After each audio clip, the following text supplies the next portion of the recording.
Bon, salut les photographes et bienvenue sur la chaîne La Patte sur l'objectif. Aujourd'hui, on est parti pour des interviews. Je vous ai posé la question sur Instagram, par mail et sur mon blog si vous vouliez des interviews de photographes et vous avez été hyper unanimes, vous vouliez tous des interviews. Donc c'est parti pour le premier interview. Donc aujourd'hui, on a Alexandra Le Foll. Donc c'est une bonne amie à moi du coup. On s'est rencontrés en Normandie. On a organisé une journée photo ensemble et j'ai assisté à une première journée photo qu'elle avait organisée, uniquement canine. On a eu l'occasion aussi de participer à un workshop ensemble. Enfin voilà, on se connaît bien. Mais elle a vraiment un type de photographie particulière et du coup, je trouvais ça vraiment intéressant de l'interviewer et de vous la présenter. L'occasion aussi de mettre un peu en lumière son travail parce qu'il mérite vraiment d'être vu. On a préparé une petite série de questions et puis bah, c'est parti.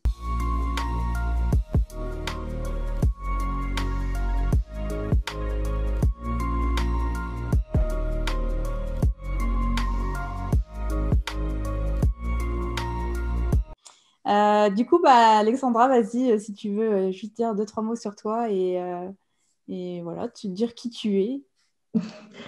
Moi, je suis Alexandra, je viens de Normandie et j'ai commencé la photo, je devais avoir 11 ans quand j'ai eu un premier réflexe, enfin, mon premier appareil pardon, numérique jetable Kodak, là.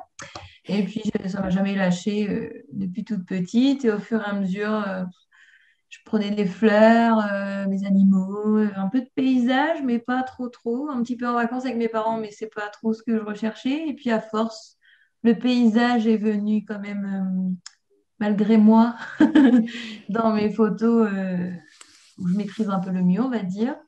Et puis là, maintenant, c'est vrai que j'aime énormément voyager et la photo de paysage. Et si je peux inclure mon petit toutou dedans, c'est le must pour moi. Mais voilà, après, je fais un peu de photo canine à côté, mais la photo de paysage, c'est vrai que c'est un peu particulier pour moi.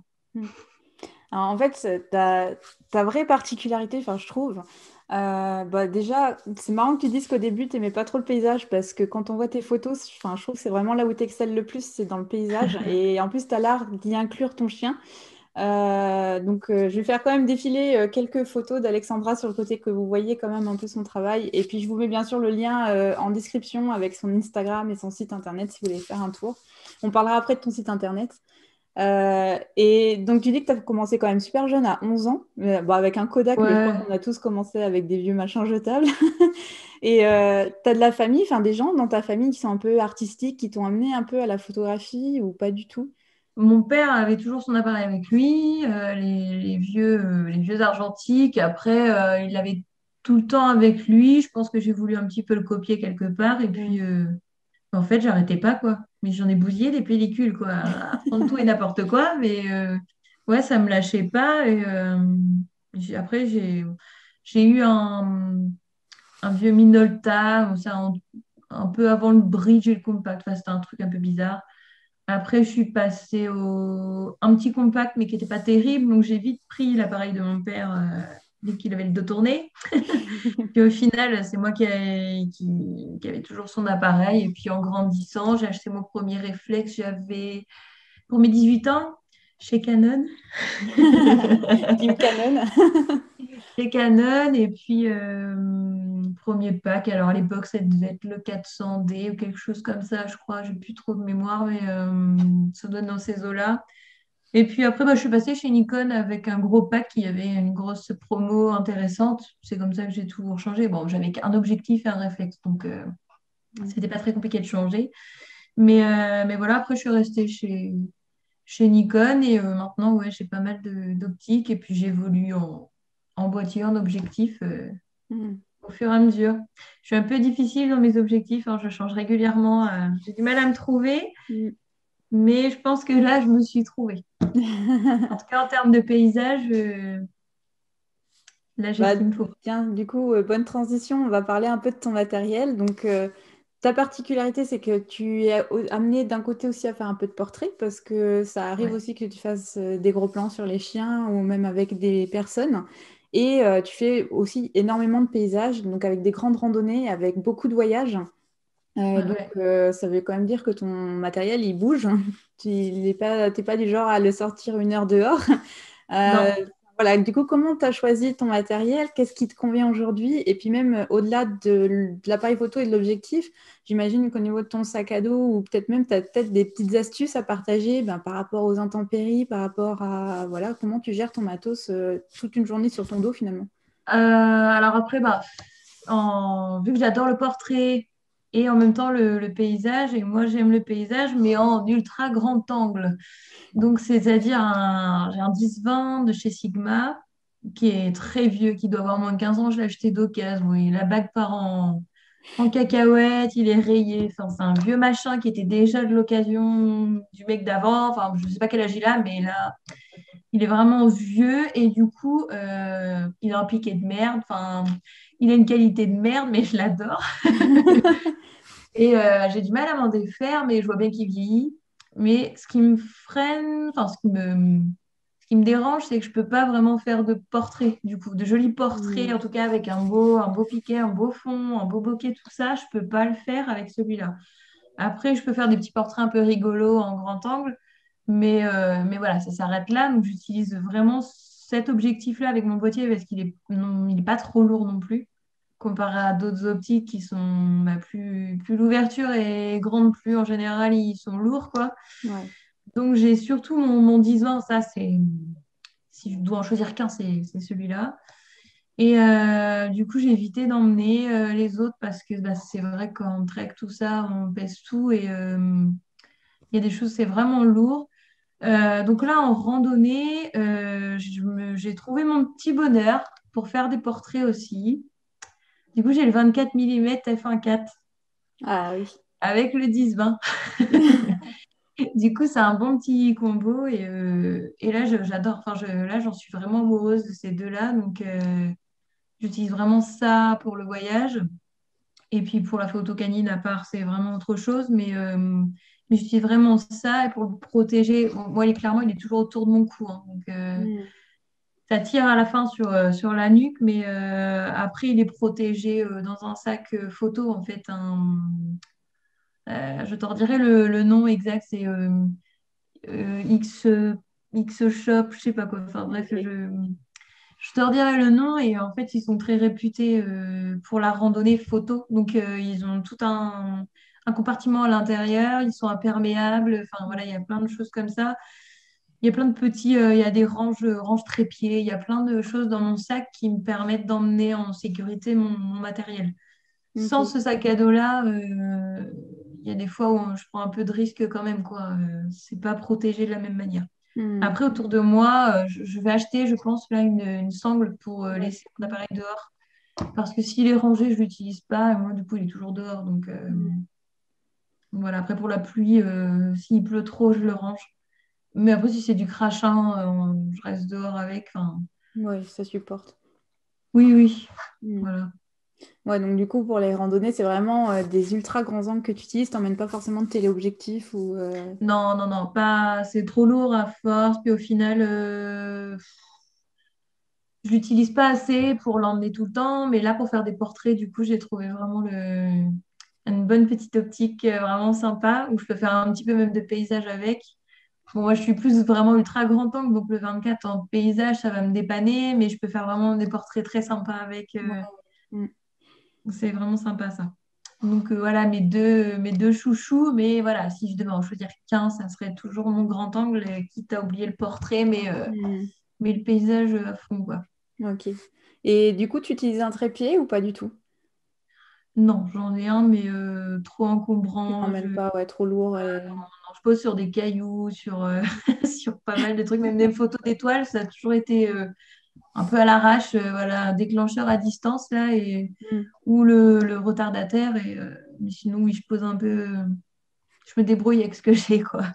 Ouais, et puis au final, enfin, ouais, je suis un peu comme toi, j'ai un trépied. Bon, ça peut aider dans certains moments, j'avoue, quand je pars en prestation, je l'emmène toujours, je me dis on sait jamais, mais au final, je l'utilise quasiment jamais. Et quand Non. je vais en voyage, je le prends pas parce que bah, c'est trop Encombrant aussi. lourd.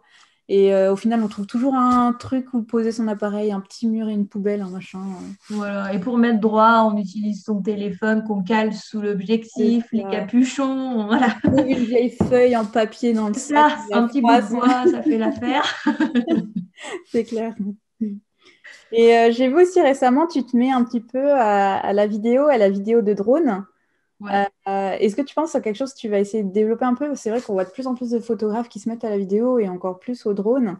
ouais, Tu ouais. penses l'emmener aussi, le mettre dans tes objets fétiches de ton sac à dos de randonnée? Ouais, en trek, sac à dos sur le dos, je sais pas trop, même si je pense que je vais craquer, quoi, parce que bon, c'est pas très lourd non plus, c'est juste que c'est fragile et que ça prend quand même un peu de place. Ouais.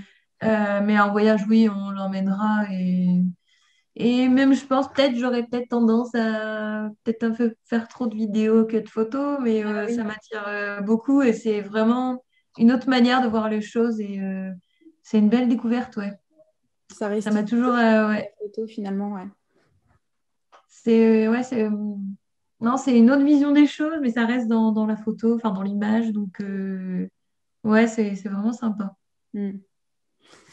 Et donc, je vais parler un peu de ton site internet parce que donc tu as ton Instagram où tu fais rêver avec tes photos de randonnée et de voyage.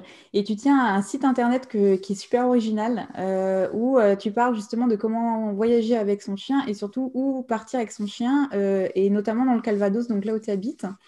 Ouais. Enfin, comment tu as eu l'idée de monter ce site-là? Parce que moi personnellement je trouve qu'il est génial, donc tu as le Calvados entre autres, mais tu montres aussi tes voyages en Écosse. Voilà, tu es parti dans plusieurs endroits dans le monde. Moi je retiens l'Écosse parce que c'est vraiment le pays voilà, de mon cœur chéri. Et voilà, tu expliques aux gens comment tu as pu partir avec ton chien, les randonnées à faire, les endroits où s'arrêter avec son chien. Comment ça t'est venu cette idée-là Le voyage, mon site de voyage avec mon chien de base, c'était plus parce que j'adore partager les choses, même montrer mes photos, tout ça, je trouvais ça sympa. Moi-même, je parcours des blogs entiers, des sites pour être sûre que j'ai pas de problème avec mon chien. Enfin, on peut jamais être sûr, mais que je m'enfonce pas bêtement dans un truc qui sera pas faisable avec mon chien. Et je me suis dit, pour l'Écosse, par exemple, j'ai fait mon roadbook en fait à destination de tout le monde, où j'ai mis vraiment toutes mes infos utiles et nécessaires avant de partir, où tout est mis dans le même roadbook au lieu d'être éclaté à droite et gauche. Mm. Après, le reste, ça reste des témoignages de mes voyages à moi. C'est pas le voyage à faire à chaque fois, hein, mais c'est Ouais, vraiment ce que moi j'ai fait en mettant des photos et puis des petites choses ou pas qui nous sont arrivées avec Kinaï, quoi. ouais. Et concernant le Calvados, donc région où je suis, c'est parce que bah voilà, je travaille un peu partout. Et à chaque fois, les gens viennent me voir, oh oui, tu randonnes, qu'est-ce que tu conseilles avec ma famille? Mm. On veut tel type de paysage, qu'est-ce qui est bien avec un chien et tout ça. Puis je me suis dit, à force, c'est pas que je veux pas me répéter, hein, mais je me suis dit, tiens, ça peut intéresser du monde d'avoir, encore une fois, sur un site où tout est un peu mis au même endroit avec bah, des photos pour donner envie, encore une fois, faire tel rando parce que Mm. il y a des randonnées où voilà, les photos donnent pas forcément envie et pourtant quand on est sur place, on a des bonnes surprises quoi. Donc c'est toujours dans l'aspect de partager en fait les choses et que tout bah, soit servi sur un plateau en gros pour tout le monde. Et du coup, c'est venu dans quel sens? C'est plutôt, tu faisais déjà des photos pendant tes randonnées et du coup, tu les as mises un peu sur ton blog ou tu t'es vraiment mise à démultiplier tes photos pendant tes randonnées pour alimenter ton blog? Les deux. Enfin, en fait, au début, je faisais des photos et je partageais telle randonnée en me disant, voilà, j'ai deux, trois photos de cette rando qui sont sympas, les gens, ça leur a plu. Et à force, je me dis, oui, faudrait que j'arrive à faire des photos pour chacune de mes randonnées et puis mettre celles que j'estime vraiment sympas, où il n'y a pas trop de routes, qui sont Mm. pas dangereuses et tout ça. Et du coup, maintenant, on va pas dire que je me force, mais maintenant, je le prends systématiquement en randonnée, alors que des fois, j'allais juste randonner comme ça, sans forcément prendre de matos. Et là, je me dis, dans l'optique du site, je me dis, pourquoi pas, voilà, montrer tout ça aux gens, quoi. Ok. Et comment tu fais pour choisir les endroits où tu vas? C'est vraiment, enfin, tu vas chercher sur des sites internet, c'est de bouche à oreille, c'est où tu connais par cœur tout le Calvados. Non, Et, non, non. Non, non, il peut y avoir du bouche à oreille où je vois une photo ou deux traîner et qui m'intrigue et du coup je vais regarder un peu ce que c'est. Après, je regarde énormément sur les sites d'office de tourisme aussi. Ah oui. Ou pareil, en fait, je marche beaucoup à la photo, hein. S'il y a une photo qui m'attire, je vais regarder si c'est pas juste une photo comme ça, voilà, Mm. où il y a eu un bel angle, ou si c'est vraiment un lieu qui vaut le coup ou pas. Et ensuite, je regarde beaucoup sur Maps, tout ça, s'il y a des routes, si les tracés existent déjà. J'aime bien suivre des tracés aussi. J'adore suivre l'aventure aussi, mais quand il y a le couvre-feu à 18h ou quand on a un impératif le soir, c'est vrai que j'aime bien suivre un peu le sentier balisé. S'il n'y a pas, on essaye de les baliser nous-mêmes pour expliquer aux gens notre randonnée sans dire, bon, Mm. grosso modo, je passais par là, mais t'es pas sûr de passer par mon chemin, tu vois. Mais c'est un peu comme ça que je marche, un peu sur Instagram aussi, où je vais repérer, bah, encore une fois, des photos. S'il y a le lieu décrit, bah, là, je vais fouiner par rapport au lieu. Mm. Il y a une rivière, donc je remonte la rivière sur Google Earth, tout ça. Enfin, je vais fouiner un petit peu pour essayer d'avoir des petits endroits mignons, sympas, comme ça. Ok, ouais, donc c'est quand même pas mal de recherche, quoi. Ouais, dans l'ensemble, ouais. Là, Mm. voilà, j'ai pour projet de faire toute la côte du Calvados. J'ai commencé, visiblement, on ne peut pas. Ah, La côte est en train de s'écrouler, donc bah, ça donne des surprises. Voilà. Au lieu de faire 7 kilomètres, on en fait 15, hein, mais ça fait partie du jeu aussi, parce que voilà, on ne peut pas continuer la côte, mais ça, bah, voilà, je préviens les gens, pour info, on ne peut pas faire la côte. Et moi, je ne le savais pas, il n'y a pas d'infos sur Internet, mm. mais voilà, donc c'est des petites choses comme ça où je vais essayer de faire et de partager derrière, quoi. Ok, ça marche. Et du coup, pour faire tes photos, est-ce que tu peux t'arrêter longtemps sur un spot? Parce que quand je vois certaines de tes photos, elles ont l'air hyper travaillées, même hyper réfléchies, que ce soit dans la pose, dans le lieu. Quand je prends ta photo avec la cascade, par exemple, qui est juste incroyable, je vais peut-être la mettre là pour que les gens voient. Je me dis, ok, tu arrives devant un lieu sympa.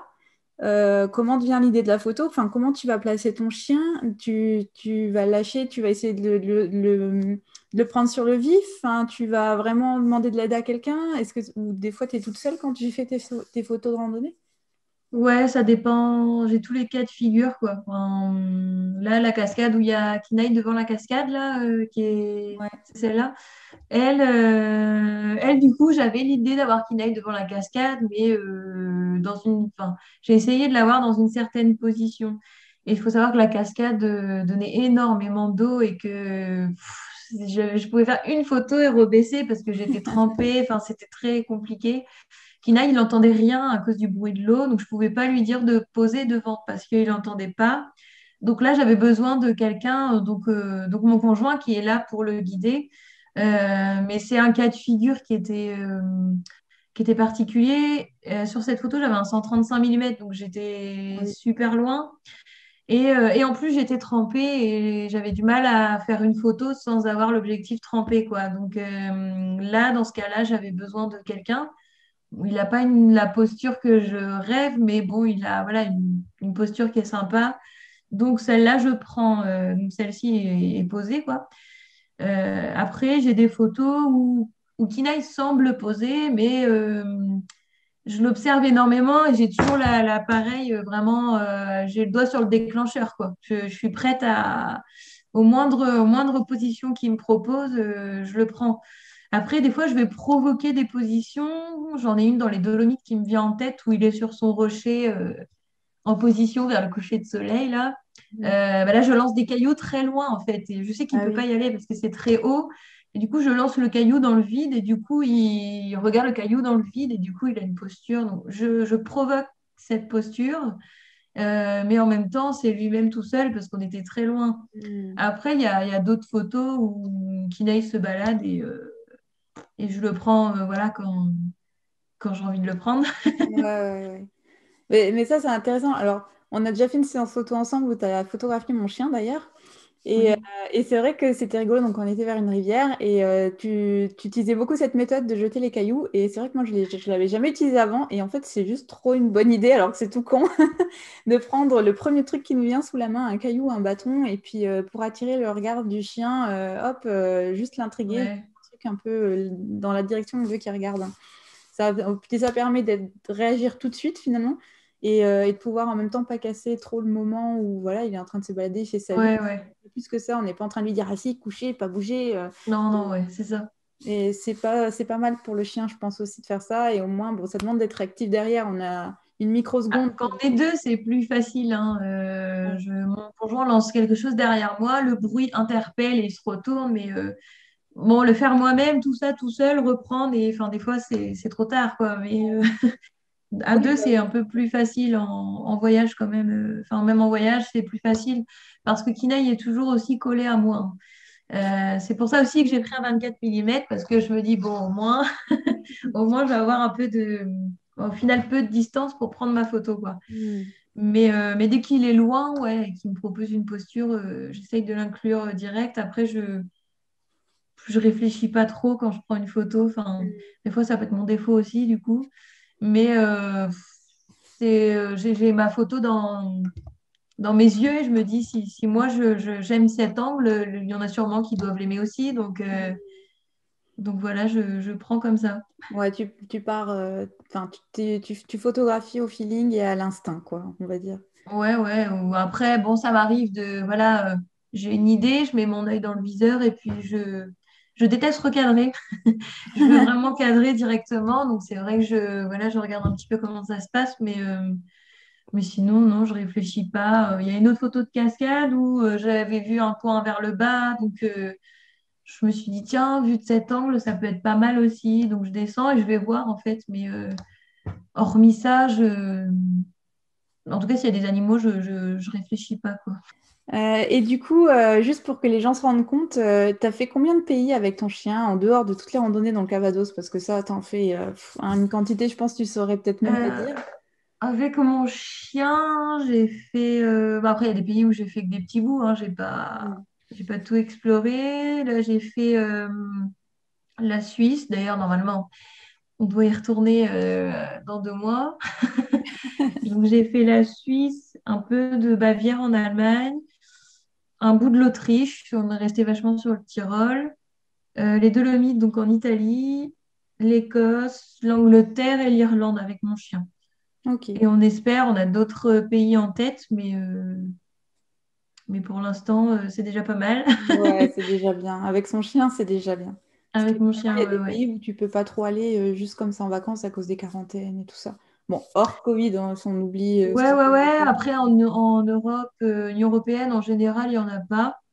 Mm. Après, bon, c'est à toi de bien remplir tes papiers aussi, hein. Si tu as un défaut de papier, bon, là, il y a des risques qui te le gardent un peu, quoi. Mais si tu respectes bien, en tout cas en Union européenne, il n'y a pas de souci normalement.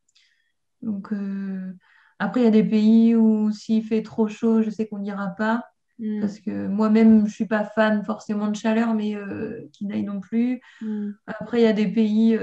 La Croatie, on aurait voulu l'emmener. Mais la Croatie, c'est beaucoup d'eau. Beaucoup, beaucoup, beaucoup, beaucoup, beaucoup d'eau. Et Kinaï adore l'eau. Et du coup, je pense que j'aurais fini tout mon séjour au final dans l'eau, aller le chercher parce que c'est baignade interdite. Et du coup, Oui, c'est je vrai. serais souvent tombée à l'eau. Enfin, il y avait des choses comme ça où je savais pas trop s'il fallait l'emmener ou pas, même s'il aurait adoré, hein, mais bon. Et Ok. jamais l'avion pour l'instant, en tout cas. T'as jamais pris l'avion pour l'instant? Ou pour Kinaï.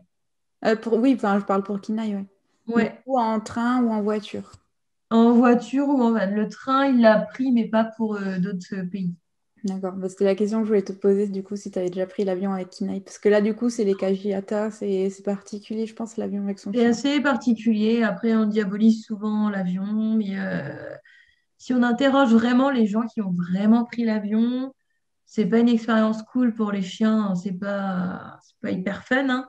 C'est du stress, mais c'est pas non plus la mort et le bagne comme on peut entendre Mm. les soutes frigorifiées, non, il y a la clim, enfin voilà, les mecs, il peut toujours y avoir des cons, mais en général, les mecs font quand même hyper attention aux chiens, tout ça, donc faut pas. Le risque zéro n'existe pas, hein. C'est comme ta valise, malheureusement, des fois, elle sera perdue. Je le souhaite absolument jamais, jamais pour mon chien.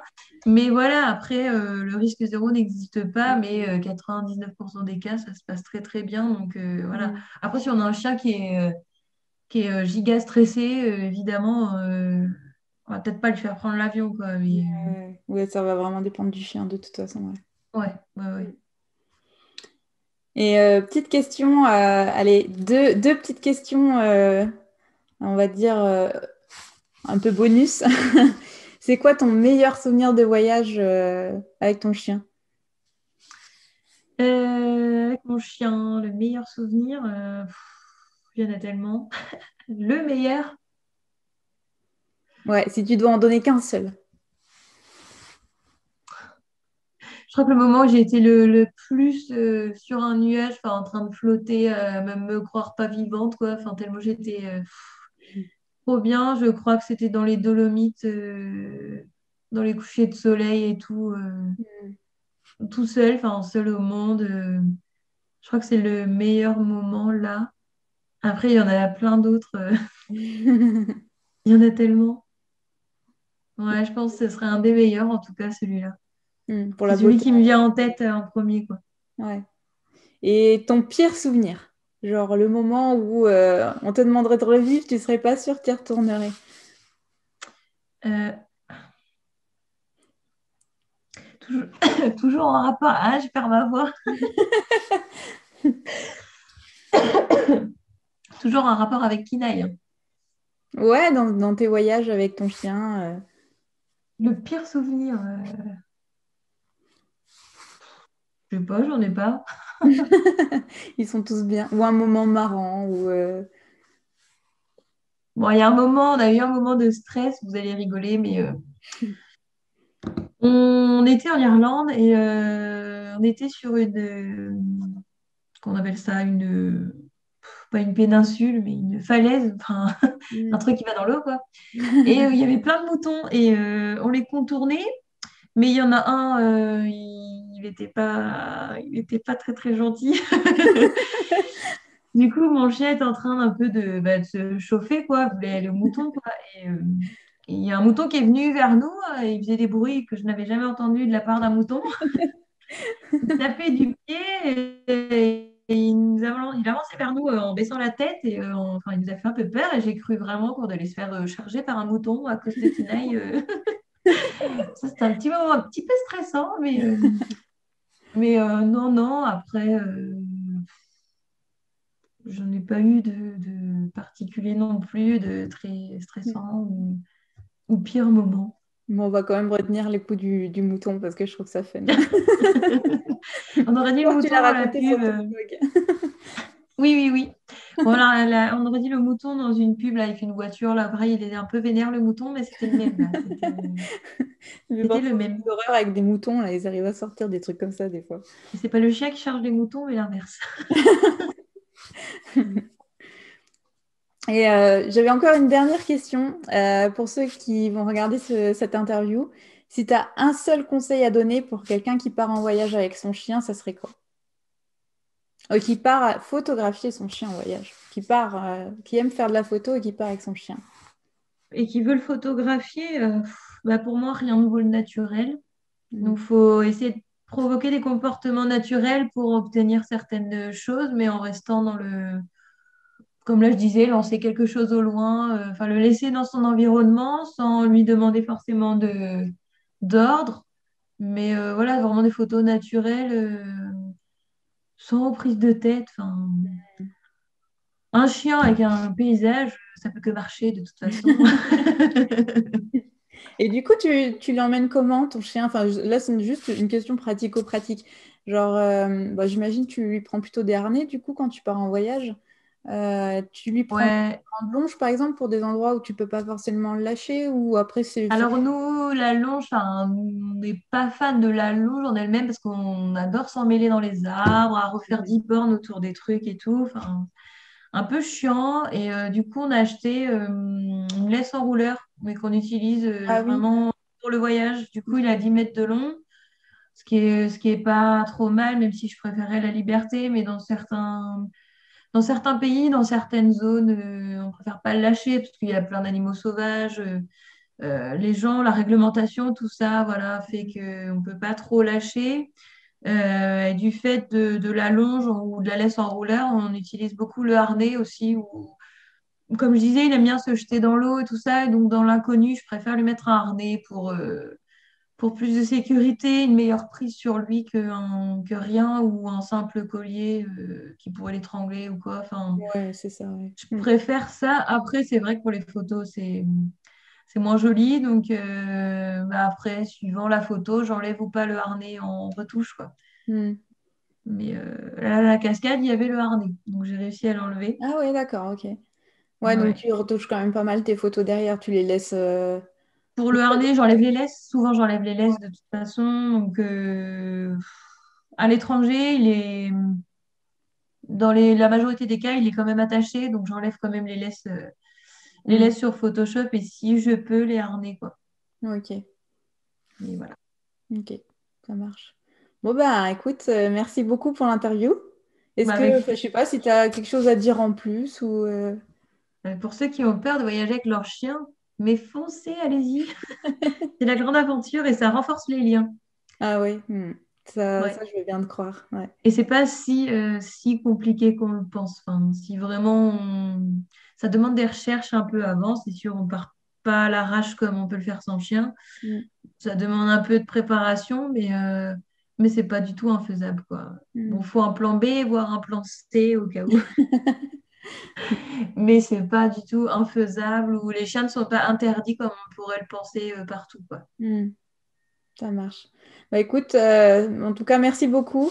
Pour tous ceux qui nous regardent, si ça vous intéresse, je vous mets bien sûr, comme j'ai dit au début, l'Instagram d'Alexandra en description, ainsi que son blog. N'hésitez pas à aller voir son travail parce que, enfin voilà, moi je trouve que ça vaut vraiment le détour. Ça change de ce qu'on a l'habitude de voir. Voilà, ça donne envie de voyager. Voilà, ça invite vraiment au voyage. En plus avec des chiens, donc c'est trop parfait. Donc voilà, donc merci Alex, et puis bah, pour nous Merci on à se retrouve toi. la prochaine pour des nouvelles vidéos. Ciao, ciao tout le monde. Salut.